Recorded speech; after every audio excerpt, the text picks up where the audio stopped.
Y a esta hora nos acompaña el candidato presidencial de Fuerza Ecuador, Abdalá Bucaram Puley. Dalo, ¿cómo está? Buenos días y bienvenido a nuestro programa.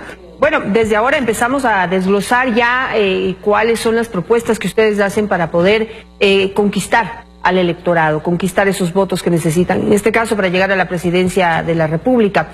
El principal problema que enfrenta el Ecuador en este momento es el económico. ¿Cuál es su propuesta y cómo se va a apalancar en ella? Toda vez que, bueno, los otros binomios han escogido como ciertos especialistas en distintos temas. Usted tiene un asambleísta con experiencia, un abogado también de gran trayectoria, pero en la parte económica, ¿cómo se va a apalancar? Y buenos días, Janet, buenos días a todos los televidentes. Efectivamente, uno de los principales problemas que hoy enfrenta el país es la crisis económica, producto de las malas decisiones de un gobierno que no supo prever lo que iba a pasar con el petróleo a nivel mundial, y con una economía totalmente petrolarizada, hoy no sabe sortear la crisis que se ahonda producto de sus malas decisiones en materia tributaria, que han originado una ola de desempleo muy severa en el Ecuador. Entonces, para poder enfrentar un problema, lo primero que debemos hacer es conocer cuál es la raíz de ese problema para poder resolverlo.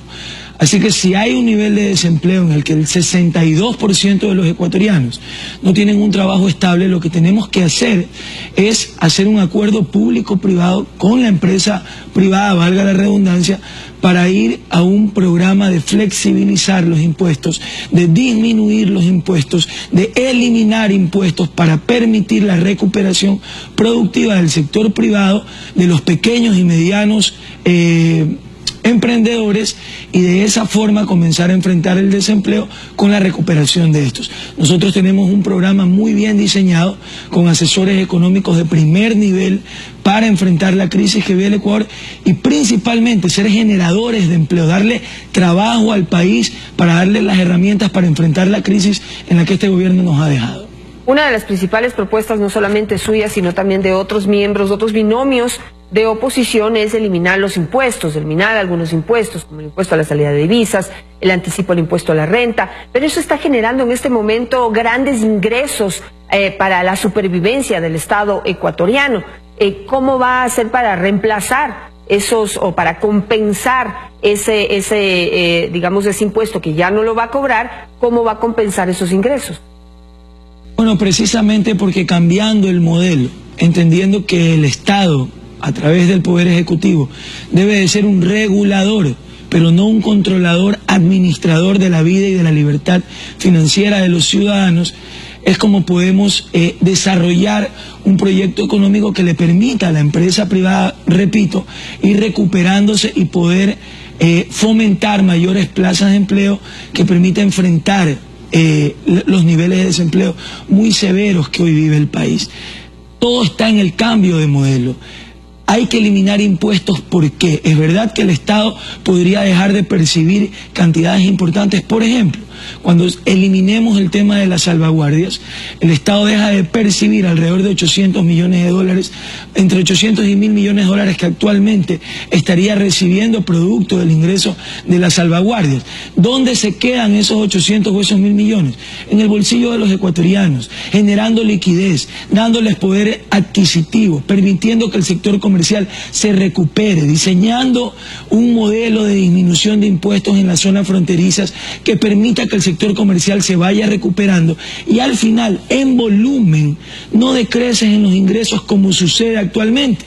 Cuando hay crisis, cuando hay recesión, lo correcto es disminuir impuestos o eliminar impuestos para permitir oxigenar el bolsillo de los ecuatorianos. No se puede recaudar más ganando menos. No se puede tributar más teniendo menos dinero, y eso es lo que el gobierno no ha entendido. Por eso, al final, cuando usted disminuye estos impuestos, cuando usted elimina estos impuestos, lo que sucede es que en volumen el ciudadano se recupera, tiene más dinero en su bolsillo y siente un oxígeno en la economía nacional, que es lo que buscamos fomentar con un gobierno que no estatice la economía ni el bolsillo de los ecuatorianos como ha hecho el actual gobierno. Otra propuesta que coincide entre varios binomios de la oposición es la disminución del gasto público.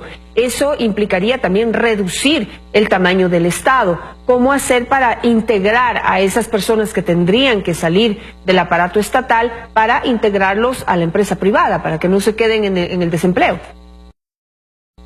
No, efectivamente el tamaño estatal es inmenso, este propio gobierno lo ha reconocido y aunque sea en el discurso ha querido o ha dicho que lo va a disminuir y eliminó ciertas secretarías al inicio de este año. Pero necesitamos hacer una reducción importante del Estado, permitiendo nuevamente, soy reiterativo, que la empresa privada pueda fomentar mayores plazas de empleo a través de un programa público-privado en el que se disminuyan impuestos, en el que se eliminen impuestos. Y es verdad que muchos lo estamos diciendo. Quizás muchos tengamos propuestas similares. El problema es la identificación del próximo gobierno con los sectores populares. El problema es estar muy atentos en que no se permita que llegue al poder otro gobierno que lo que busque es devolverle el poder a la banca, devolverle el poder a aquellos que ya lo tuvieron, que dieron feriados bancarios, que crearon leyes que nos llevaron a ese feriado y que hoy están desesperados por regresar al poder. Es la identidad con el pueblo, no se puede perder tampoco. Algo importante que ha pasado en esta década, que son ciertos programas sociales que han funcionado y que tienen que mejorarse. Por eso yo soy contrario al odio en la política, al odio que ha fomentado el correísmo, pero también al odio del anticorreísmo, de la banca, del golpismo, que solo está desesperado por devolverle al poder a los mismos que lo tuvieron en el pasado durante décadas. Y eso es lo que tenemos que estar muy atentos para pensar en un país hacia futuro, que fortalezca lo que ha funcionado y que elimine lo que no ha cambiado, lo que no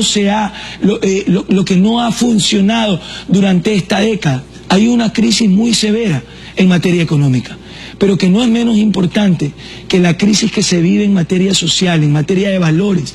El tema de las drogas, que nadie lo está tocando, es algo muy severo que está aniquilando a la familia ecuatoriana, que tiene que ser rescatada.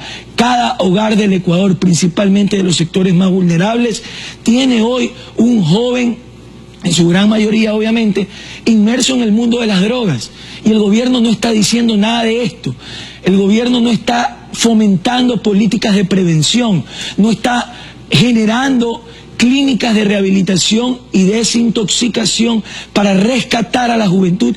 Y esta es una crisis tan severa como la económica, que además ahonda a la crisis económica, porque los hogares se ven devastados también en su economía, porque los jóvenes buscan cómo sustraer de sus hogares para poder para consumir drogas.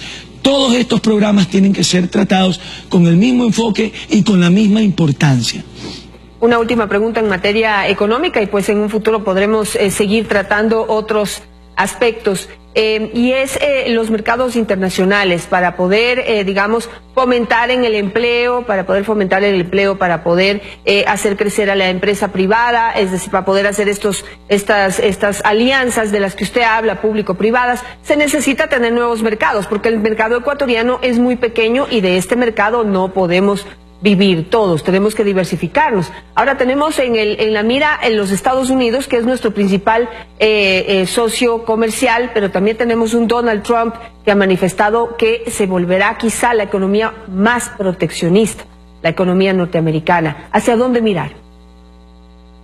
No, sin embargo, hay que entender que hay que rescatar al Ecuador de este sesgo ideológico en el que este gobierno lo ha metido, afectando sus relaciones internacionales con países que podrían presentar mejores condiciones crediticias y económicas finalmente para el Ecuador. Y uno de ellos es el mercado de los Estados Unidos. Hay que tener las conexiones para poder llegar con el nuevo gobierno y llegar a acuerdos comerciales que le representen mejores condiciones al Ecuador, y no solo en materia económica, una vez más, en materia de seguridad social, en materia de seguridad nacional.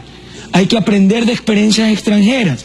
Por ejemplo, tenemos una relación cordial con el exalcalde de New York, Rudolph Giuliani, que es un fuerte allegado al gobierno de Donald Trump, que nos desarrolló un programa para desarrollar una política pública de cero tolerancia a las drogas, de cómo combatir los carteles que hoy operan en el Ecuador, que hoy están operando en nuestras escuelas y nuestros colegios. También en materia de control de la corrupción, hay que aprender de experiencias extranjeras. Yo dije hace pocos días, y esto me parece importante enfocarlo, Janet, que habría recibido gran información, que la estábamos clasificando y estudiando para poder decirle al país qué grado de responsabilidad tenía el actual vicepresidente y hoy candidato a la vicepresidencia, Jorge Glass, en temas de corrupción alrededor del petróleo. Nosotros hemos estudiado esta información, seguimos clasificándola y detallando. Nunca hicimos aseveraciones de culpabilidad o inocencia. Hemos dicho que estamos estudiando esa información.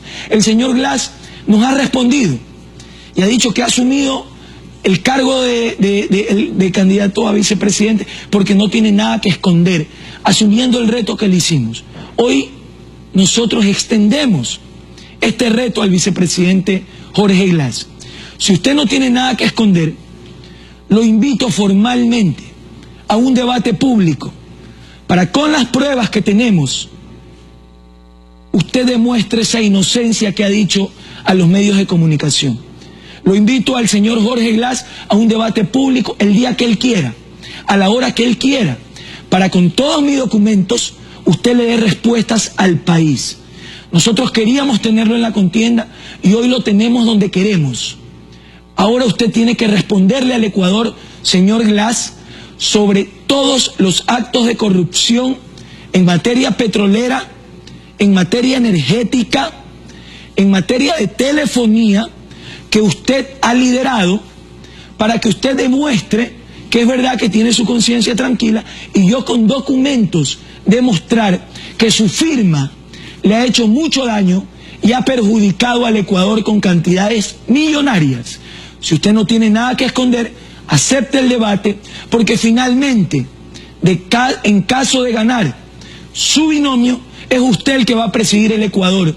Y por eso lo reto a este debate de forma democrática para que le dé respuestas al país. Sí, siempre dije que usted debía darle respuestas y hoy como candidato tiene que dárselas. Espero que decentemente acepte este reto que hoy le hago. Dalo, si es que no hay debate, no hay pruebas, ¿no las presentará usted? Las pruebas están ahí, las vamos a presentar. Son casos enormes en los que podría estar involucrado el vicepresidente de la República, pero hay que ir con documentos oficiales, no haciéndose eco ni shows de lo que se denuncia a nivel público, sino con documentos oficiales en los que el vicepresidente Jorge Glass tendrá que explicar por qué ha dado paso a un sinnúmero de sobreprecios y contratos que han perjudicado a la economía ecuatoriana. Esperamos poder conocer esas pruebas y esos documentos para poder analizarlos y estudiarlos. Y en caso de que se pueda, ojalá también podamos hacerle algunas preguntas a Jorge Glass. En otro tema y hablando de shows, ¿qué opina usted sobre la aprobación por parte de la Corte Constitucional de la pregunta que quiere hacer el presidente de la República en torno a los paraísos fiscales y que le permitirá ser un presidente nuevamente en campaña electoral? Bueno, creo que ya sabíamos lo que la Corte Constitucional iba a hacer en materia de la orden que el gobierno le había dado. Para nadie es nuevo que la Corte Constitucional es un organismo totalmente obediente al Poder Ejecutivo y por eso es importantísimo entender que tenemos que ir a esa consulta popular que nos ayude a independizar los poderes del Estado, que se respete el diseño de Montesquieu que está establecido en nuestra Constitución.